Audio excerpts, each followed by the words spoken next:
কয়েকটি ক্লাসে মূলধন, ঋণ, সম্পত্তি ক্রয় সংক্রান্ত এবং পণ্য ক্রয় এবং পণ্য বিক্রয় সংক্রান্ত লেনদেনগুলির দাখিলা নিয়ে আলোচনা করেছি এবং এর সাথে পণ্য ক্রয় সংক্রান্ত যে খরচ রয়েছে সেগুলি আমরা আলোচনা করেছি। আজকে আমরা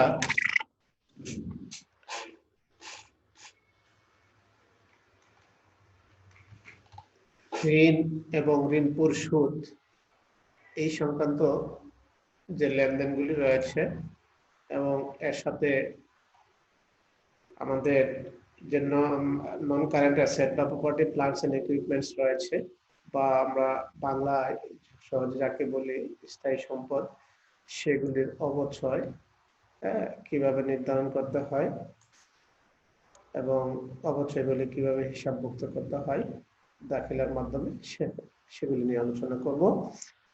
চলো আমরা প্রথমেই একটু জেনে নেই। আমরা অ্যাপেক্স লিমিটেডের হিসাবের বইতে কাজ করছিলাম।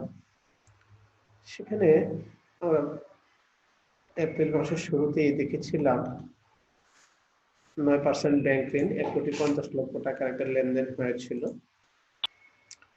এই 1,50,00,000 টাকার যে লেনদেনটা হয়েছে, ঋণ নিয়েছে অ্যাপেক্স লিমিটেড 9% হারে ব্যাংক থেকে। এই ঋণ পরিশোধ করতে হয়। ঋণ পরিশোধের ধরন রয়েছে, মেয়াদ রয়েছে। সাধারণত এখন ঋণ পরিশোধের ক্ষেত্রে মাসিক কিস্তিটাই বেশি ব্যবহার করা হয়ে থাকে। এছাড়া বার্ষিক কিস্তি রয়েছে, ত্রৈমাসিক কিস্তি রয়েছে। তো এই ঋণ সংগ্রহের সময় যে টার্মস এন্ড কন্ডিশন ব্যবহার করা হয়েছিল, সেই টার্মস এন্ড কন্ডিশন অনুযায়ী আমাদেরকে ঋণ পরিশোধ করতে হবে সুদ সহ। এখন এই ঋণ পরিশোধের ক্ষেত্রে ব্যাংক ঋণ প্রদানের সময়, যেহেতু এককালীন ঋণ প্রদানের সময় যে ঋণের একটা শিডিউল দিবে, সাধারণত দিয়ে থাকে, সেটা হচ্ছে ঋণ কিস্তি পরিশোধ সুদ সহ একটা শিডিউল বা তালিকা।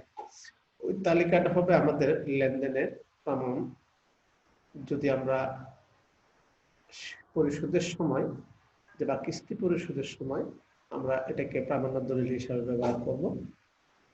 কত টাকা কিস্তি হবে, সুদের পরিমাণ কত হবে, সেটা ওই শিডিউলে উল্লেখ থাকে। এছাড়া আমরা যারা অর্থায়নে কাজ করেছি, আমরা হয়তো অনেকেরই অর্থায়ন আছে। অর্থায়ন এর একটা অধ্যায় রয়েছে এই ঋণের কিস্তি বের করা।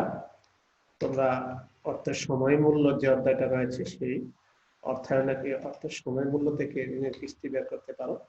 সেই অনুযায়ী এখানে 1,50,00,000 টাকা ঋণের কিস্তি কিন্তু বের করতে হবে। এখন এই ঋণের কিস্তি যদি ব্যাংক আমাদেরকে শিডিউল দিয়ে দেয়, তাহলে এটা প্রামাণ্য দলিল। যদি না দেয়, তাহলে আমরা এই 9% হারের শিডিউল তৈরি করতে পারবো।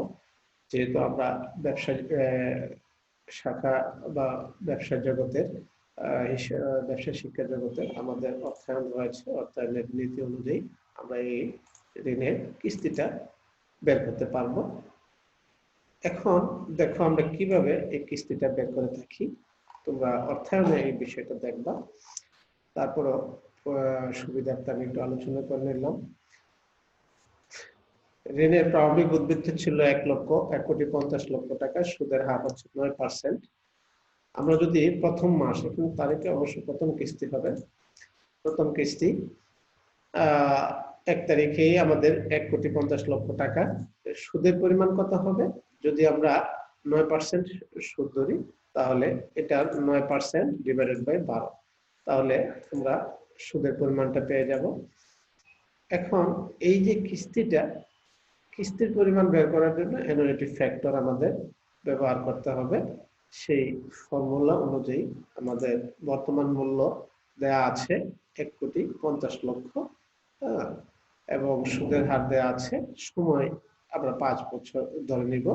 এই অনুযায়ী আমাদের কিন্তু কিস্তির পরিমাণ বা এর পরিমাণটা বের করে নিতে হবে।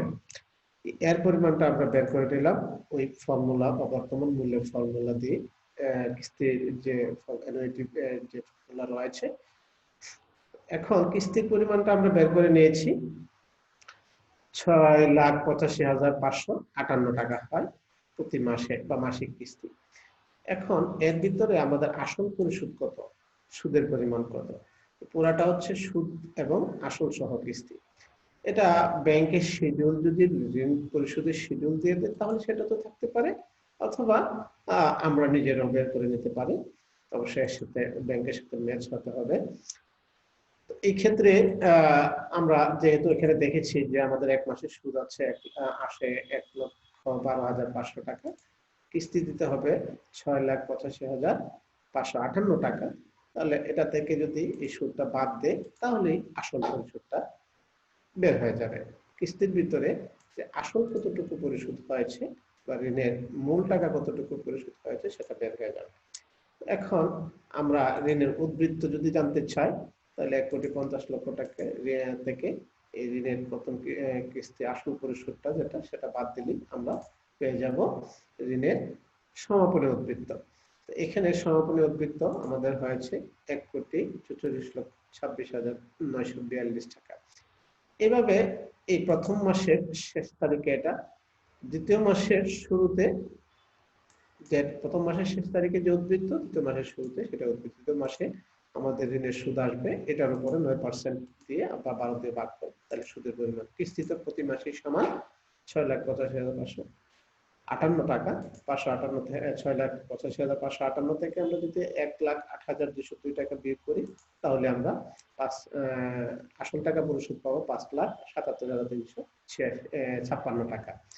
এই 5,77,356 টাকা যদি আমরা 1,42,26,942 থেকে বাদ দিই তাহলে 1,38,49,586 টাকা হবে আমাদের ঋণের উদ্বৃত্ত দ্বিতীয় মাস শেষে।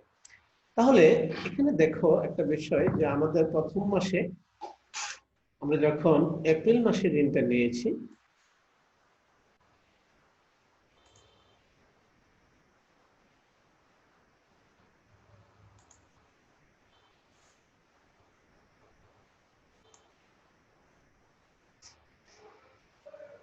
আমরা এপ্রিল মাসের ঋণটা 1 তারিখে নিয়েছি, তাহলে এপ্রিল মাসের শেষ তারিখে অথবা মে মাসের 1 তারিখে আমাদেরকে ঋণের কিস্তি পরিশোধ করতে হবে।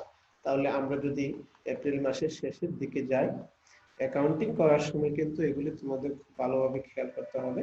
বাস্তব অ্যাকাউন্টিং এই 30 তারিখে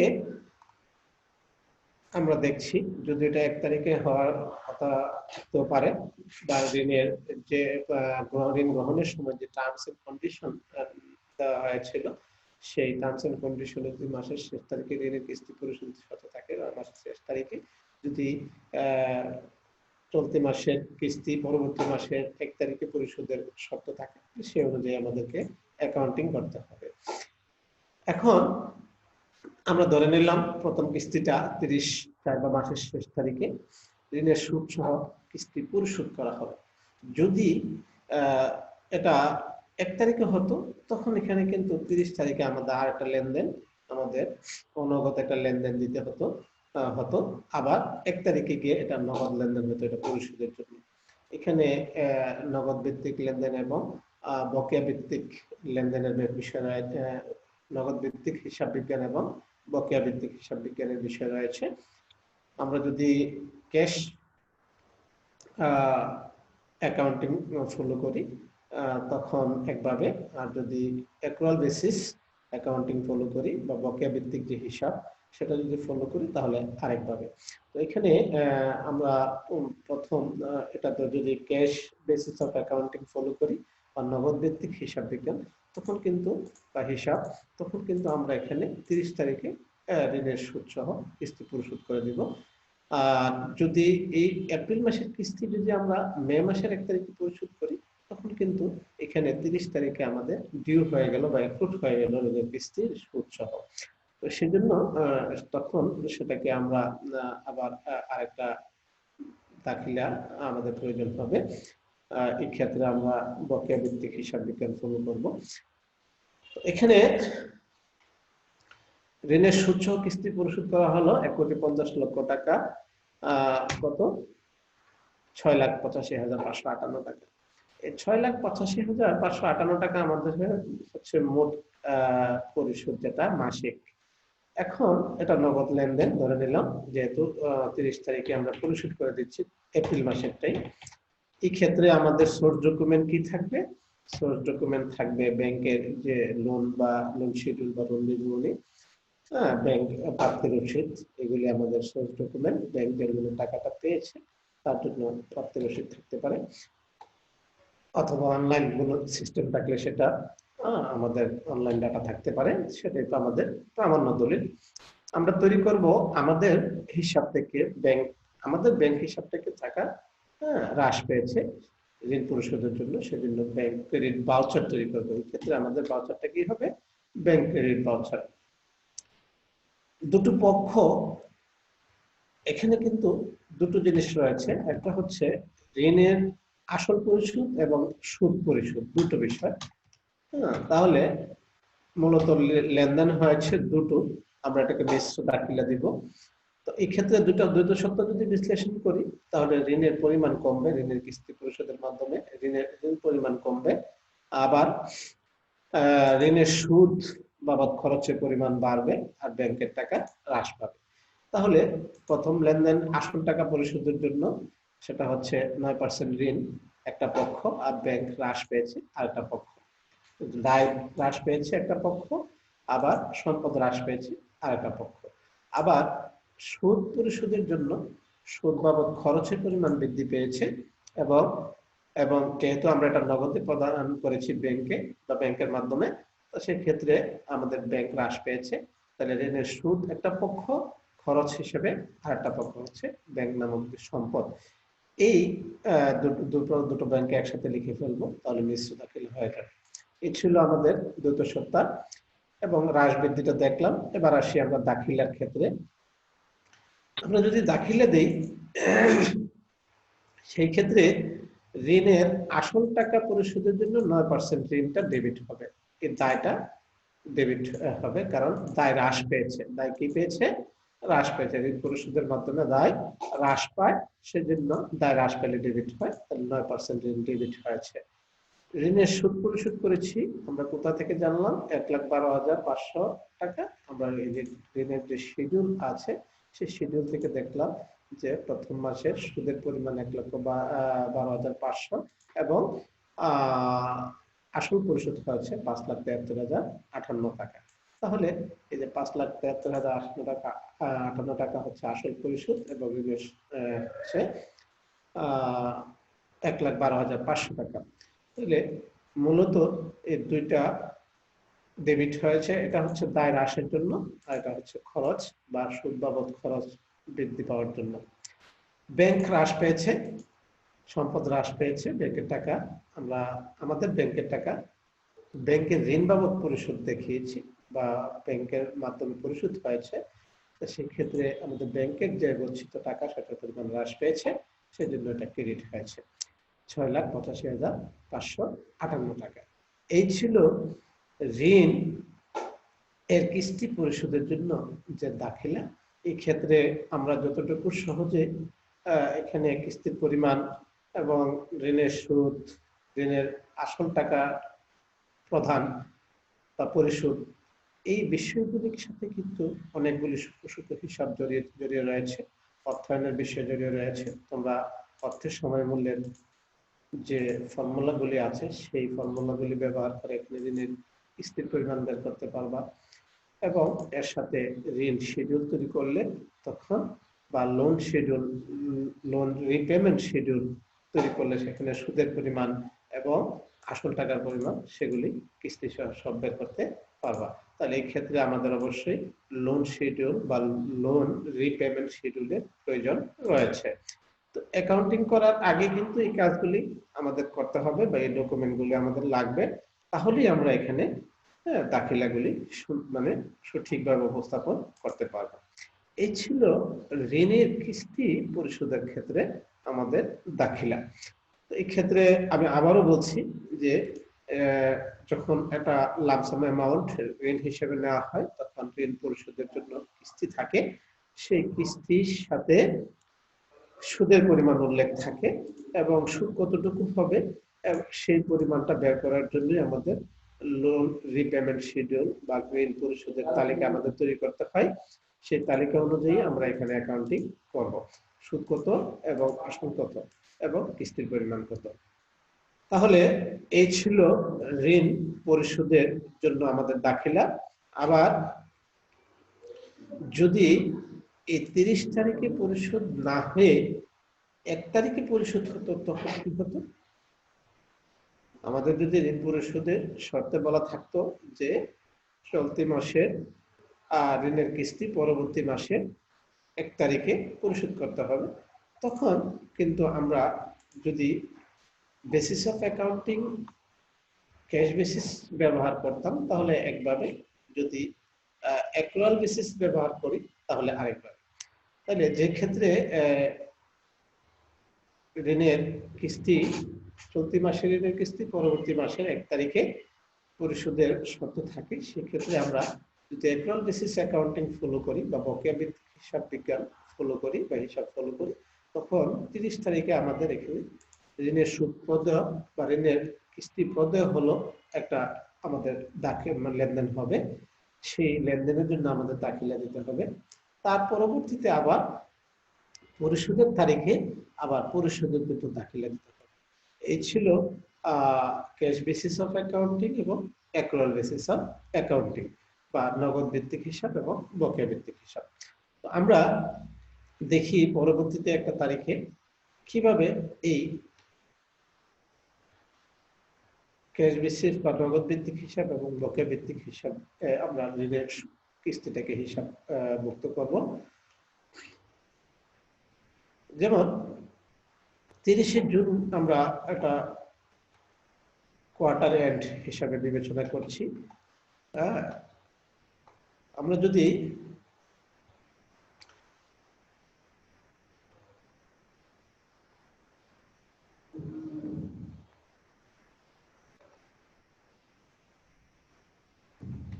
তিরিশ তারিখে 30/6/2020 আমরা যদি চিন্তা করি যে এই ক্ষেত্রে কিন্তু ঋণের কিস্তি পরিশোধ করতে হবে 1 তারিখে, জুলাই 1 তারিখে ঋণের কিস্তি পরিশোধ করতে হবে জুলাই 1 তারিখে। যেহেতু জুলাই 1 তারিখে পরিশোধ করতে হবে, সেক্ষেত্রে আমরা 30 তারিখে আমরা ক্যাশ বেসিস অফ অ্যাকাউন্টিং এর হিসাব কিন্তু করতে পারবো না। সেই ক্ষেত্রে আমাদের অবশ্যই অ্যাক্রুয়াল বেসিসে যেতে হবে।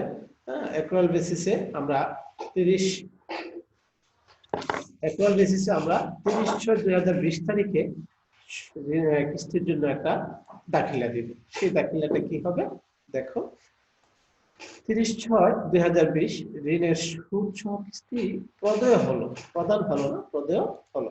এই ক্ষেত্রে আমরা ঋণের শিডিউল অনুযায়ী দেখতে পেলাম 30শে জুন তারিখে আমাদের 1 জুন 2020 তারিখে আমাদের ঋণ উদ্বৃত্ত ছিল 1,38,49,586 টাকা, এর 9% ইনটু ডিভাইডেড বাই 12, মানে 1 মাসের আমরা সুদ বের করব এই ফর্মুলায়। আর কিস্তি দিয়েছি আমরা 6,85,558 টাকা কিস্তি প্রদেয় হয়েছে। এখন এখানে কিন্তু লেনদেন দুটোই, একটা হচ্ছে সুদের জন্য, একটা হচ্ছে আসল টাকা পরিশোধের জন্য। তাহলে আমরা যদি সুদের টাকা পরিশোধ করি, প্রদেয় করি এবং আসলের টাকাও প্রদেয় করি, তাহলে কি হবে দেখি। তাহলে এটা একটা অনগদ লেনদেন, যেহেতু এটার সাথে নগদের কোনো সম্পর্ক নাই, কিন্তু আমরা অ্যাকাউন্টিং এর সঠিকতার জন্য আমরা জানি যে অ্যাক্রুয়াল বেসিস অফ অ্যাকাউন্টিং হচ্ছে সঠিক অ্যাকাউন্টিং। তো এই ক্ষেত্রে আমরা সঠিক অ্যাকাউন্টিং এর জন্য 30/6/2020 তারিখে ঋণের কিস্তি প্রদানের জন্য আমরা দাখিলা দিব। তাহলে এটা তো নগদ লেনদেন।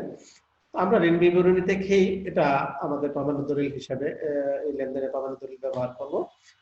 যেহেতু এই ক্ষেত্রে কোনো প্রদান হয় নাই, সুতরাং আমরা এটাকে একটি জার্নাল বছর ব্যবহার করব। ঋণের দ্বৈত শর্ত যদি আমরা বিশ্লেষণ করি তাহলে ঋণের পরিমাণ হ্রাস পাবে, সেজন্য দায় হ্রাস পেয়েছে, আবার সুদ খরচ বৃদ্ধি পেয়েছে, ব্যাংকের টাকা ব্যাংক প্রদেয়, আমরা এখানে প্রদেয় বলবো। আমরা যদি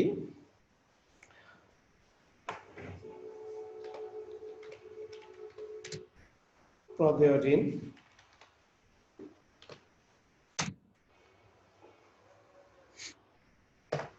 এক্ষেত্রে একটা হচ্ছে দীর্ঘমেয়াদী ঋণ আর একটা হচ্ছে চলতি ঋণ। আমরা এটাকে চলতি ঋণে নিয়ে যাব, চলতি দায়ে নিয়ে যাব। এই যে কিস্তিটা আমাদের আগামী মাসের 1 তারিখে পরিশোধ করতে হবে সেটা চলতি দায়ে চলে যাবে। আর আমরা যে ঋণ শিডিউলের 9% ঋণ নামে যে দায়টা রয়েছে সেটা দীর্ঘমেয়াদী বা দীর্ঘমেয়াদী দায় হিসেবে থাকবে।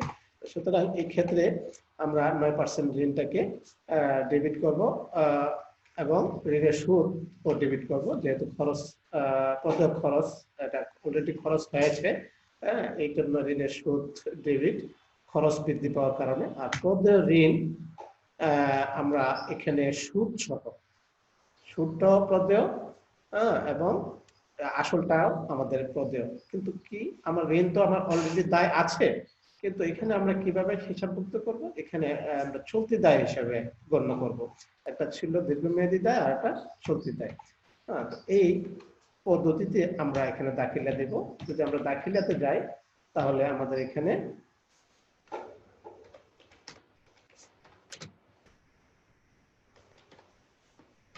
আমরা প্রদেয় ঋণ ক্রেডিট করব চলতি দায়ের জন্য, আর ঋণের সুদ খরচ হয়েছে অলরেডি জুন মাসে 1,03,872 টাকা, এবং 9% ঋণের আসল টাকা আমাদের হ্রাস পেয়েছে 5,85,686 টাকা।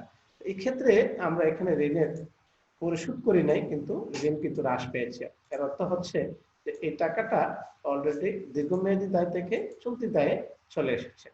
তো এই ছিল আমাদের, যদি বকেয়া ভিত্তিক হিসাব আমরা ফলো করি তখন 30/6/2020 তারিখে প্রদেয় ঋণের জন্য।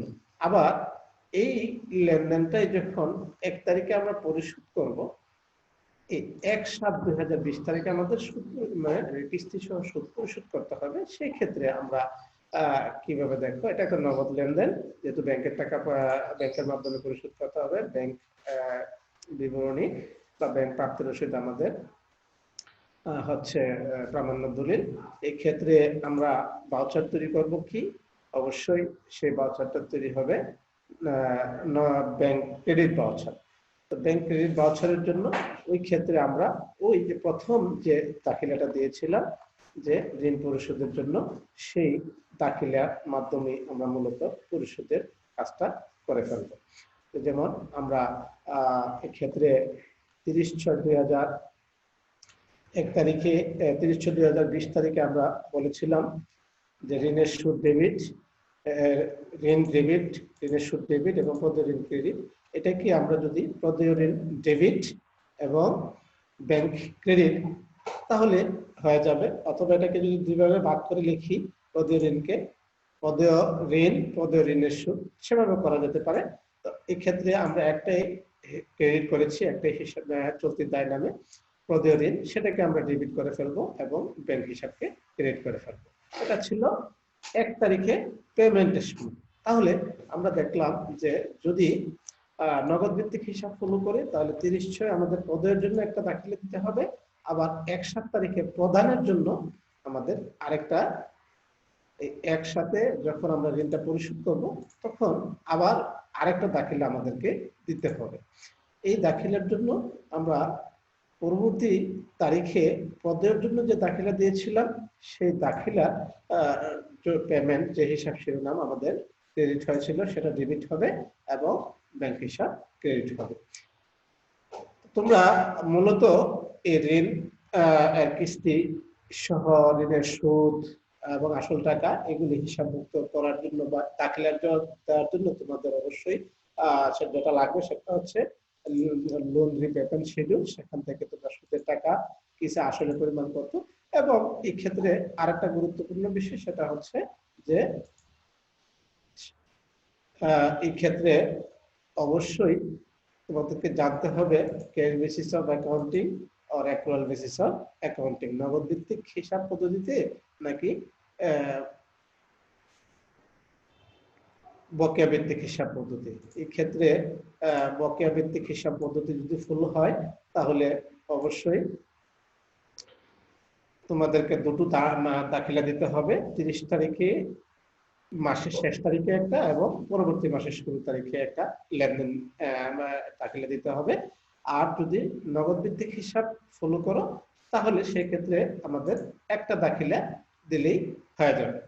এই ক্ষেত্রে আমরা আরেকটা বিষয় উল্লেখ্য, সেটা হচ্ছে যে নগদ ভিত্তিক হিসাব পদ্ধতি কিন্তু সারা বিশ্বে গ্রহণযোগ্য হবে না। অবশ্যই আমাদেরকে বকেয়া ভিত্তিক হিসাব পদ্ধতি আমাদেরকে ফলো করতে হবে। যদিও কোনো কারণে নগদ ভিত্তিক হয়ে থাকে সেটাকে আমরা অ্যাক্রুয়াল বেসিসে কনভার্ট করে নিব। এছাড়া এরকম সমস্যা আমাদের বকেয়া ভিত্তিক হিসাব পদ্ধতির ক্ষেত্রে আরো থাকতে পারে। সেটা হচ্ছে যেমন বেতন। আমরা সাধারণত বেতন যখন পরিশোধ করি কর্মকর্তা কর্মচারীদের, সেক্ষেত্রে চলতি মাসের বেতন পরবর্তী মাসের 1 থেকে 2-3 তারিখের ভিতরে পরিশোধ হয়। তাহলে অলরেডি সার্ভিস রিসিপ্ট, সেবা কর্মকর্তা কর্মচারীদের কাছ থেকে নেওয়া হয়েছে, তাহলে খরচ কিন্তু অলরেডি হয়ে গেছে কিন্তু পেমেন্ট হয়নি। তো পেমেন্ট প্রসিডিউর কি পরের মাসের 1 তারিখ। এখন ক্যাশ বেসিস অফ অ্যাকাউন্টিং যদি আমরা ফলো করি তাহলে এই যে বেতন প্রদান করা এপ্রিল মাসের বেতন আমরা প্রদান করেছি মে মাসের 1 তারিখে, তাহলে বেতন প্রদেয়ের জন্য আমরা 30 এপ্রিলে আরেকটা দাখিলা দিব বেতন প্রদেয়ের জন্য। তাহলে সেই ক্ষেত্রে আমরা কি লিখব, বেতন খরচ হিসাব ডেবিট এবং প্রদেয় বেতন ক্রেডিট। আবার 1 তারিখে এসে আমরা যখন বেতন প্রদান করব তখন লিখব যে প্রদেয় বেতন ডেবিট এবং বেতন হিসাব ক্রেডিট। এই ছিল ক্যাশ বেসিস এবং অ্যাক্রুয়াল বেসিস অফ অ্যাকাউন্টিং বা নগদ ভিত্তিক হিসাব এবং বকেয়া ভিত্তিক হিসাব। তোমরা এগুলো একটু ভালোভাবে চিন্তা করবে, চিন্তা করে এবং সঠিক চিন্তাটা যখন বা সঠিকভাবে যখন বুঝতে পারবে তখন এগুলি কিন্তু দাখিলা দিতে হবে। আর যদি সঠিকভাবে বুঝতে সমস্যা হয় নগদ ভিত্তিক হিসাব এবং বকেয়া ভিত্তিক হিসাব, সেক্ষেত্রে তোমরা অবশ্যই আর একটু ভালোভাবে জেনে নেবে। এরই সাথে আমরা আরো কিছু লেনদেনের দাখিলা দিব, যেমন 10% সরকারি সিকিউরিটি ক্রয়। 10% সরকারি সিকিউরিটি ক্রয় একটা সম্পদ ক্রয় করেছে, আমরা জানি ইনভেস্টমেন্টের আমরা এই ক্ষেত্রে কি লিখবো, বিনিয়োগ একটা পক্ষ এবং ব্যাংক, আমাদের ব্যাংকের টাকা হ্রাস পেয়েছে, তাহলে বিনিয়োগ একটা পক্ষ বিনিয়োগ বৃদ্ধি পেয়েছে, সম্পদ বৃদ্ধি পেয়েছে, সেজন্য ডেবিট হবে আর ব্যাংক ক্রেডিট হবে। তাহলে আমরা দেখি যে বিনিয়োগ বৃদ্ধি পেয়েছে এবং ব্যাংক ক্রেডিট হয়েছে। অনুরূপভাবে আমরা যদি এখানে প্রতিরক্ষা সঞ্চয়পত্র ক্রয় করেছে 10% হারে, আমরা 6 লাখ টাকা, তো এই ক্ষেত্রে আমাদের বিনিয়োগ একটা পক্ষ এবং ব্যাংক আরেকটা পক্ষ, বিনিয়োগ বৃদ্ধি পেয়েছে, সম্পদ বৃদ্ধি পেয়েছে, আর একটা সম্পদ ব্যাংক হ্রাস পেয়েছে। তাহলে এই ক্ষেত্রে আমরা 10% বিনিয়োগ সঞ্চয়পত্র, প্রতিরক্ষা সঞ্চয়পত্র ডেবিট আর ব্যাংক হিসাব ক্রেডিট 6 লাখ টাকা। অনুরূপভাবে নিরীক্ষা ফি প্রদান করা হলো। নিরীক্ষা ফি আমরা জানি যে হিসাব বিজ্ঞানের একটি শাখার নাম হচ্ছে নিরীক্ষা শাখা। তো এই নিরীক্ষা শাখা কাজ কি? নিরীক্ষা শাখার কাজ হচ্ছে অ্যাকাউন্টিং এবং অন্যান্য আইন কানুন সঠিকভাবে পালিত হয়েছে কিনা সে বিষয়ে বিভিন্ন ধরনের পরীক্ষা নিরীক্ষা করা। তো সেই পরীক্ষা নিরীক্ষা যারা করেন পেশাদার হিসাব বিজ্ঞানী সহ সরকারি এডিট রয়েছে, তো সকলের নিরীক্ষা ফি এর প্রয়োজন আছে। যদি সরকারি প্রতিষ্ঠানের নিরীক্ষা ফি বিভিন্নভাবে চিন্তা করা হয়, কিন্তু বেসরকারি প্রতিষ্ঠানগুলি যদি থাকে নিরীক্ষা করাতে হয়, নিরীক্ষা অবশ্যই আইন অনুযায়ী করাতে হয়। সেজন্য যদি বেসরকারি প্রতিষ্ঠান বা পেশাদার প্রতিষ্ঠান দ্বারা নিরীক্ষা করানো হয় তখন অবশ্যই তাদেরকে নিরীক্ষা ফি প্রদান করতে হয়। আমরা জানি যৌথ মূলধনী কোম্পানি আইন অনুযায়ী নিরীক্ষা বাধ্যতামূলক রয়েছে। তো এই নিরীক্ষা এছাড়া ইনকাম ট্যাক্স অর্ডিন্যান্স 1984 অনুযায়ী নিরীক্ষার কথা বলা আছে, নিরীক্ষা রিপোর্ট প্রতিবেদনের কথা বলা আছে। সুতরাং সেই আইনগুলি প্রতিপালনের জন্যই নিরীক্ষা প্রয়োজন আছে। তো নিরীক্ষা যারা করেন পেশাদার লোকরা তাদেরকে কিন্তু ফি দিতে হয়। সেই ফিটা প্রতিষ্ঠানের জন্য খরচ, সেই খরচটাকে আমরা কি করব, নিরীক্ষা একটা খরচ, নিরীক্ষা খরচ আমরা যেহেতু বৃদ্ধি পেয়েছে সেজন্য ডেবিট করব আর ব্যাংক হিসাব ক্রেডিট করব। এই ছিল নিরীক্ষা ফি। অনুরূপভাবে মেরামত খরচ থাকতে পারে। তোমরা যারা দাখিলা সংক্রান্ত বিষয়ে যাদের কোনো সমস্যা থাকবে, লেনদেন থেকে পক্ষ বা লেনদেনের দ্রুত সত্য বিশ্লেষণ, লেনদেনের কোনটা ডেবিট হবে, কোন পক্ষটা ডেবিট হবে, কোন পক্ষটা ক্রেডিট হবে, এই বিষয়গুলি এবং ঋণের সুদ সহ কিস্তি, এছাড়া আরো অনেক জটিল জটিল অ্যাকাউন্টিং রয়েছে, তোমাদের লিজের অ্যাকাউন্টিং রয়েছে। তো এগুলি তোমরা আস্তে আস্তে উপরের শ্রেণীতে পড়বে। তো আমরা আর হয়তো দাখিলা নিয়ে খুব একটা বেশি আলোচনা করব না। তোমাদের কোনো সমস্যা থাকলে তোমরা আমাকে জানাবা, আমাকে মেসেঞ্জারের মাধ্যমে অথবা মোবাইলে অথবা যে কোনো মাধ্যমে আমাকে ইনফর্ম করলে আমি চেষ্টা করব তোমাদেরকে সেগুলি সঠিকভাবে বুঝিয়ে দেওয়ার জন্য। তো এছাড়া তোমাদের পাঠ্যপুস্তক রয়েছে, পাঠ্যপুস্তকে সংশ্লিষ্ট দাখিলা অধ্যায় থেকে তোমরা কোনো সমস্যা থাকলে সেটা বের করে নিবা, আমার সঙ্গে আলোচনা করবা। বাসায় ভালোভাবে পড়াশোনা করো, স্বাস্থ্যবিধি নিয়ে জীবনযাপন করো। সবাই ভালো থাকো। আল্লাহ হাফেজ।